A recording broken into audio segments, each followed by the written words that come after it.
O retalho cutâneo é definido como uma porção de tecido de tamanho e espessura variáveis, que é transferida para uma região próxima ou distante do seu local de origem e que depende para o seu sucesso no novo local de irrigação arteriovenosa, seja ela do seu ponto de origem ou de destino. Os retalhos, juntamente com os enxertos, são os dois pilares de sustentação da cirurgia plástica, tanto na cirurgia reparadora como na cirurgia estética. O melhor retalho é aquele que reconstrói da forma mais simples totalmente uma área com perda de substância, mantendo da melhor maneira possível as mesmas características do local do defeito: cor, espessura, textura, elasticidade, presença ou não de pelos e outros anexos da pele, sem distorções ou retrações, preservando a função do local ou órgão reconstruído, além do aspecto estético, sem provocar sequelas na área doadora. A história do uso de retalhos cutâneos nos leva a muitos anos atrás. Já no ano 400 a.C., foi descrito na Índia o primeiro retalho usado para a reconstrução do nariz. Em 1597, Tagliacozzi desenvolveu um retalho direto do membro superior para a reconstrução nasal. No século XVII, houveram avanços em várias áreas, propiciando o desenvolvimento das técnicas cirúrgicas. Já no século XVIII, começaram a surgir as sociedades dos cirurgiões, na França e na Inglaterra, e em 1846, o desenvolvimento da anestesia garantiu ainda mais o progresso da cirurgia, que vem melhorando e evoluindo cada vez mais até os dias atuais. Para compreendermos melhor o uso de retalhos, precisamos entender da anatomia e fisiologia cutânea. A pele e os planos subjacentes são divididos em algumas camadas. São elas a epiderme, a derme, o tecido celular subcutâneo ou camada aureolar, a fáscia superficial ou de escarpa, a camada profunda ou lamelar, a fáscia profunda e, por fim, o músculo.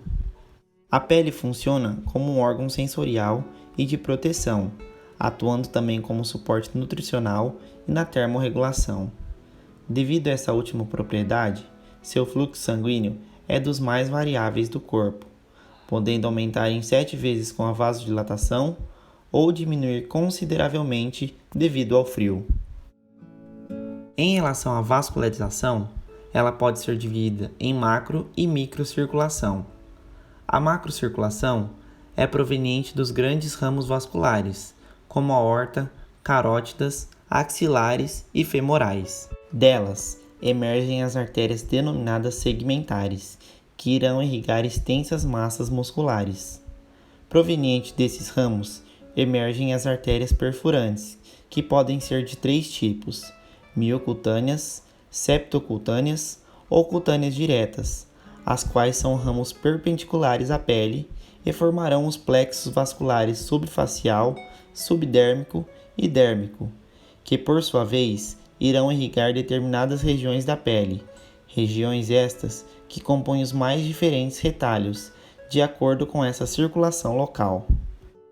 Os ramos que irão formar a microcirculação cutânea emergem dos plexos dérmico e subdérmico.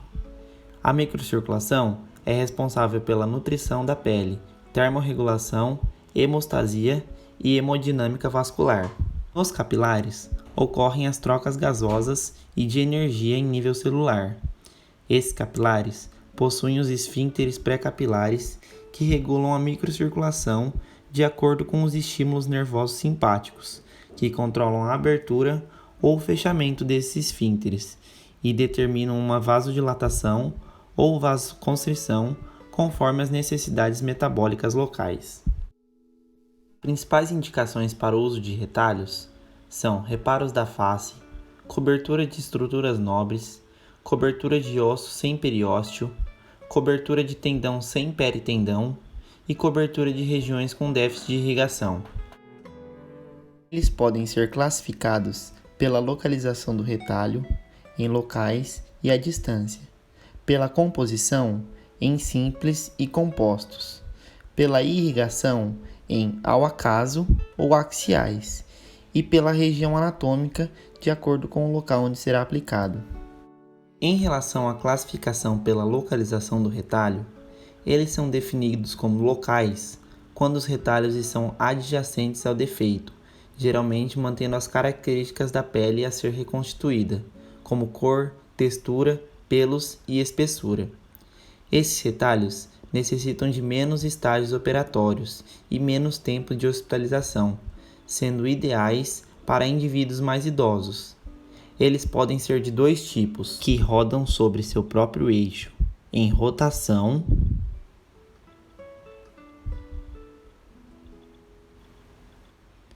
em transposição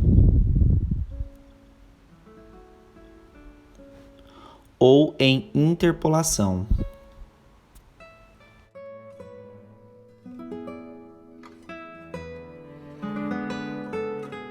Outro tipo de retalho cutâneo local é o em avanço. Eles movem-se diretamente sobre o defeito, sem movimentos de rotação ou lateralidade. Eles podem ser de pedículo simples, bipediculado ou em VY.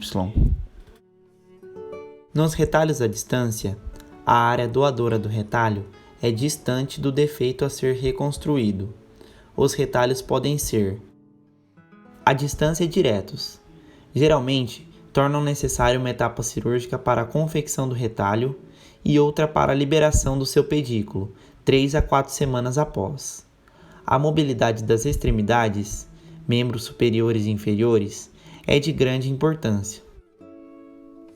O outro tipo são os à distância indiretos. Neles, transferem-se tecidos através de um transportador, geralmente um membro, ou através de migrações, tubos pediculados. São pouco utilizados após o surgimento dos retalhos microcirúrgicos. Em relação à classificação pela composição, eles são definidos como simples quando têm uma única estrutura anatômica, seja cutâneo, de mucosa, de fáscia, muscular, tendinoso ou de aumento. E são definidos como compostos quando têm duas ou mais estruturas anatômicas, como por exemplo, fáscio-cutâneos, miocutâneos, osteomusculares ou osteocutâneos. Em relação à classificação pela irrigação, os retalhos irrigados ao acaso não têm pedículo definido. Eles são nutridos por ramos de artérias musculocutâneas, que superficializam próximo à sua base.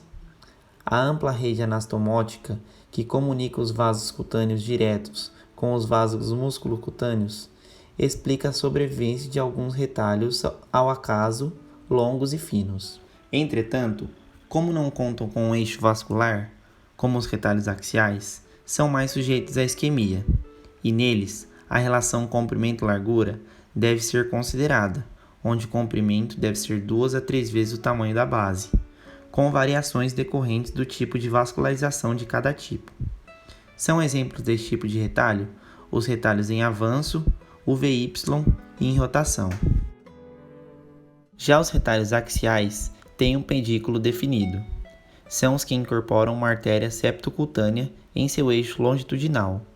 Se um retalho axial se estende além do comprimento de sua artéria nutridora, a parte distal a ele terá características de retalho ao acaso. Eles são divididos em peninsulares, que têm continuidade com a pele da base até a ponta do retalho. Um exemplo é o retalho frontal com pedículo na artéria supratroclear.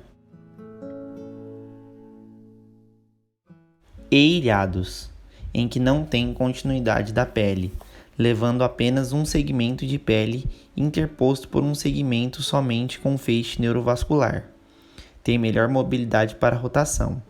São exemplos o retalho chinês e o retalho interdigital. Os retalhos axiais podem ainda ser divididos em retalhos axiais locais ou à distância, esses também chamados de microcirúrgicos. Por fim, classificamos pela região anatômica em retalhos da cabeça e do pescoço, retalhos do tronco, retalho de membros superiores e retalhos de membros inferiores. Retalhos de pedículo subcutâneo são confecções de retalhos com incisão sobre as linhas naturais da pele, ficando pediculado em um cilindro central de tecido subcutâneo, contendo vasos perfurantes que promovem sua nutrição. Como principais vantagens, os retalhos de pedículo subcutâneo promovem boa semelhança com a pele. Além disso, são facilmente confeccionados sobre as linhas de menor tensão da pele e não produzem distorção das estruturas envolvidas. As principais desvantagens estão no fato de possuírem elasticidade limitada, vascularização dependente do subcutâneo, aumentando o risco de necrose, e por só poderem ser confeccionados em locais margeantes ao defeito. O uso de retalhos pode apresentar complicações, e elas podem ser divididas em imediatas e tardias. As principais complicações imediatas são espasmos dos vasos nutridores, estiramento excessivo do retalho e necrose parcial por falta de nutrição ou congestão venosa. Já como complicações tardias, temos o edema linfático persistente, a parestesia local e o retalho anestésico. Alguns eventos acompanham o preparo de retalhos. Dentre eles, podemos citar o fenômeno da isquemia provocada pela reperfusão. A reperfusão, que ocorre de 12 a 24 horas no tecido, provoca uma infusão de radicais superóxidos, que são frações reativas de oxigênio, nos retalhos, causando lesões. Elas se caracterizam por alterações nas biomembranas, estruturas que delimitam as células entre si, e as organelas e o núcleo, lipoperoxidação. A peroxidação lipídica danifica também o endotélio vascular e inibe a síntese de óxido nítrico, uma substância relaxadora da musculatura lisa, além da prostaciclina sintase, responsável pela formação de substância vasodilatadora, a prostaciclina. Ocorre então o predomínio de agentes vasoconstritores e que estimulam a agregação plaquetária, como o tromboxano A2, contribuindo para a necrose tecidual. O fenômeno da inflamação persistente ocorre quando o trauma cirúrgico resulta em resposta inflamatória. A ação dos mediadores primários da resposta inflamatória, como a histamina, a serotonina e a cinina, é curta. Após a formação da cinina e na presença do complemento, as células lesionadas sintetizam prostaglandinas via degradação dos ácidos graxos poliinsaturados nas membranas celulares em um processo peroxidativo.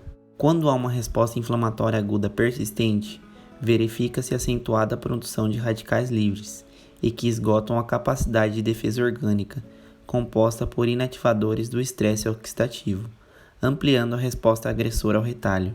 Assim, a área de necrose será tanto mais extensa quanto mais durar o infiltrado leucocitário.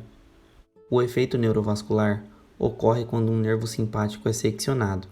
As catecolaminas liberadas levam a um estado hiperadrenérgico, e a vasoconstrição, mediada por receptores alfa-adrenérgicos da musculatura cutânea, reduz o fluxo sanguíneo no retalho, agravando a isquemia produzida pela secção vascular. Isso afeta negativamente a pressão de perfusão das arteríolas do plexo subdérmico. Uma porção maior do segmento distal do retalho é excluída do fluxo sanguíneo, aumentando as chances de necrose. Na autonomização, há a interrupção da circulação nas áreas de incisão, a secção dos nervos vasomotores, a intensa vasoconstrição associada com a liberação de noradrenalina e os processos inflamatórios que cercam a evolução cicatricial são alguns dos fatores deletérios que ocorrem com a lesão. Como reação a esses eventos, o fluxo sanguíneo se organiza paralelamente às linhas de incisão e aumenta pela vasodilatação e pela angiogênese. O tempo de espera antes da transferência do retalho permite a redução da noradrenalina liberada. O preparo parcial de um retalho que não interrompa completamente sua vascularização periférica, portanto, enseja a melhora do fluxo, favorecendo sua sobrevivência quando for finalmente liberado. A isso se denomina autonomização. Por fim, vamos comentar fatores que influenciam a circulação dos retalhos.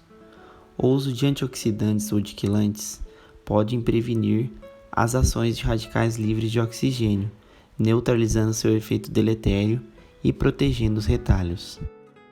Além disso, drogas como glufamidil, o uso de expansores e o uso de câmeras hiperbáricas mostram-se positivos no aumento de sobrevida dos retalhos. No entanto, fatores como tabagismo e radiação mostram-se ao contrário, promovendo efeitos deletérios sobre os retalhos.